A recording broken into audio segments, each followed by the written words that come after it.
Assalamualaikum warahmatullahi wabarakatuh. Selamat malam, selamat sore, selamat pagi, dan selamat siang. Tergantung jenengan menonton video ini. Semoga sambil santai, bermanfaat, dan juga saya doakan jenengan yang nonton semuanya sehat, semuanya selalu diberkati, dan tak lupa bahagia.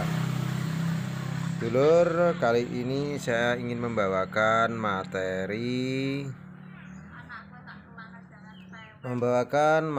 jarak tanam antara koro kacang sancaici dengan porang. Sebenarnya untuk petani porang sudah nggak ada masalah, dalam artian kita yang sudah biasa bertani, jarak tanam itu adalah ilmu tingkat dasar bagi seorang petani. Dan untuk sancaici sendiri jarak tanamnya adalah 3 meter kali 3 meter dengan kedalaman gali yaitu 35-40 dengan lebar 50 kali 50. Kenapa kok lebar? Cemplongannya itu karena di dalam lubangan itu nanti kita masukkan yaitu pupuk kandang yang sudah difermentasi dan beberapa sampah daun kering. Karena sampah daun kering itu untuk serat tanah, dan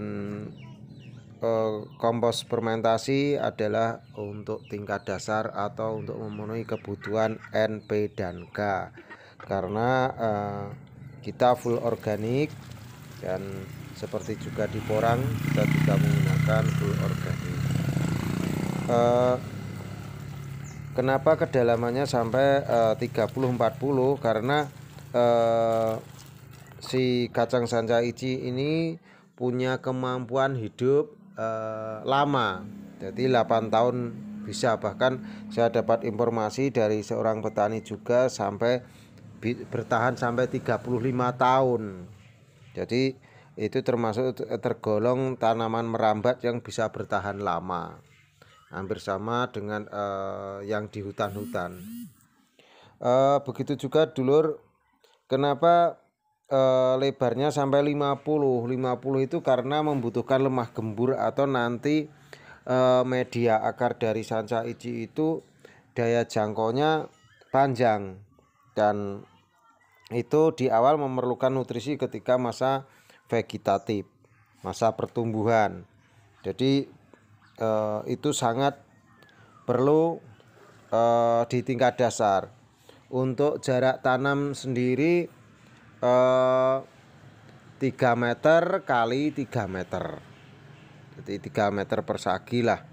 Dan nanti dipotong gotnya ya, seper 3 meter itu setiap 270 dipasang parit. Gunanya parit untuk apa? Gunanya parit yang satu untuk jalan perawatan ketika nyemprot, ketika mupuk, dan sebagainya. Dan parit juga untuk kalau air hujan terus menerus, jadi biar tidak menggenang. Dan karena kalau menggenang tanaman apapun itu akan gampang untuk pertahanan akarnya, mudah busuk, kecuali itu di daerah miring atau di daerah pegunungan yang air langsung jablas, gitu berbeda lagi. Jadi untuk dulur-dulur yang ingin mengembangkan sancaici dengan porang, jarak tanam sangatlah penting untuk tingkat dasar. Karena nanti kalau jarak tanamnya ideal, nanti akan menghasilkan baik porangnya pertumbuhannya bagus, juga sancaicinya nanti pertumbuhannya bagus dan tidak saling mengganggu, dan biar ada hasilnya nantinya. Jadi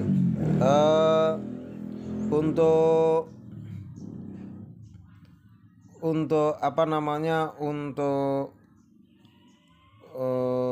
jarak tanam itu sendiri perlu, jadi setiap 3 meter persegi itu berarti 270 itu ada paritnya. Ada paritnya lur. Dulur, sebelum kita lanjut, semoga tidak keberatan berikan subscribe, komen maupun like agar video kita berkembang dan tetap maju, baik itu petani sancaici maupun petani porang dan semua jenis petani lah, karena untuk porang sendiri bisa dikombinasi atau ditumbang sari dengan tanaman apapun, termasuk juga dengan sancaici. Dan untuk tahun ini kita ingin mengembangkan porang dengan sancaici, semoga berhasil. Dan sambil nanti porangnya berhasil, sancaicinya berhasil.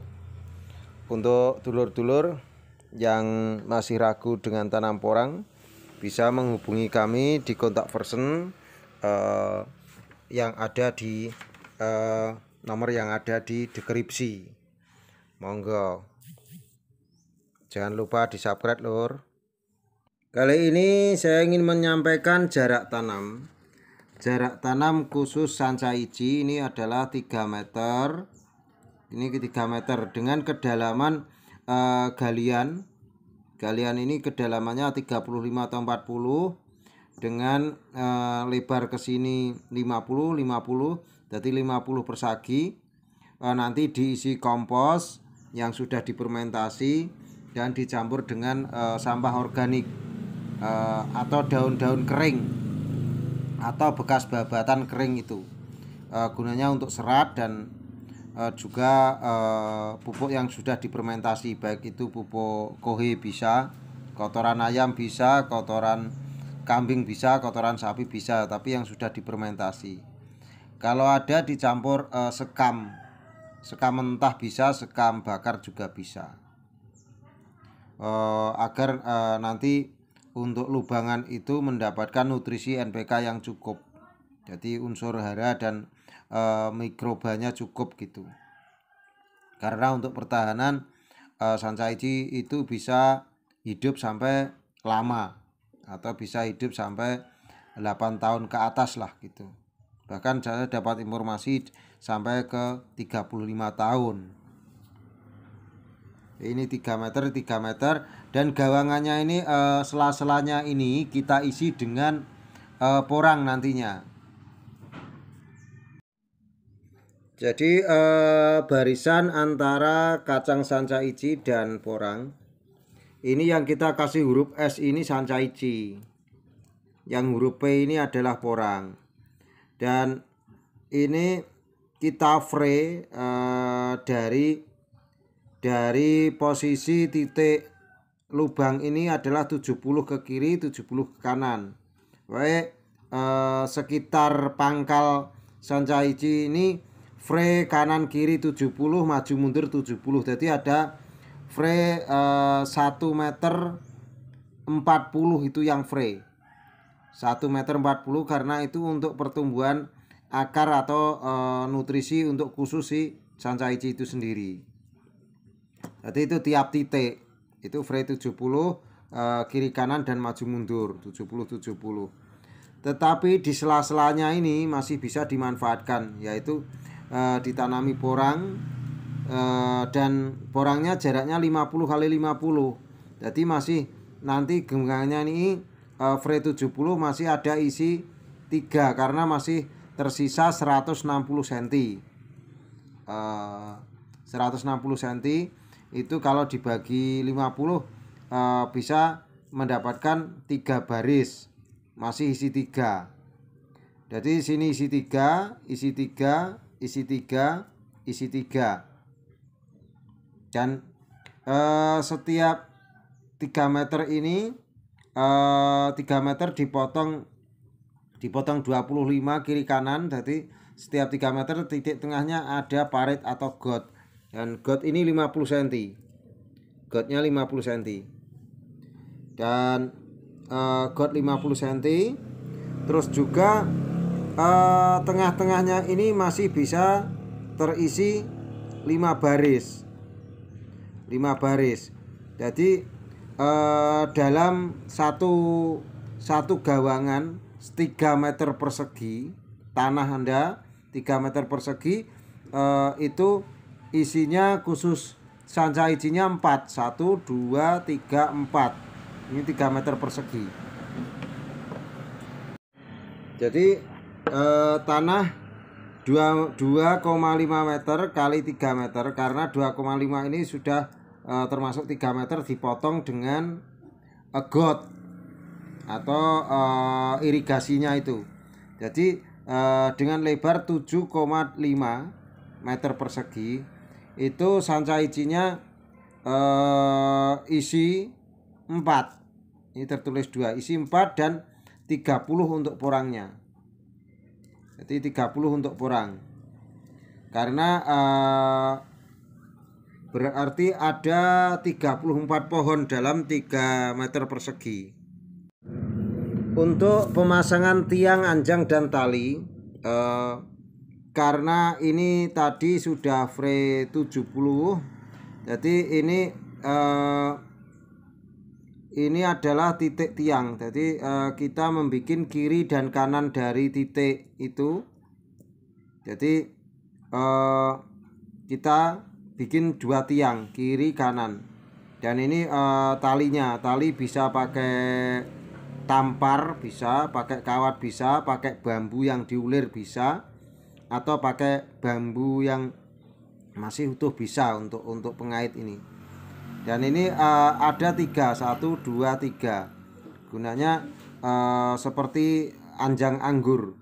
Dan ini tengah-tengahnya nanti ini paritnya. Terus sebagian porang itu ada di bawahnya. Karena ini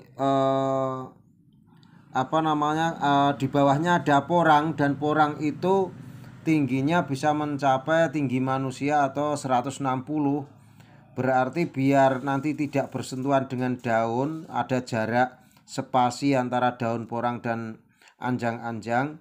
Itu anjang-anjang paling enggak dibikin 2,5 meter.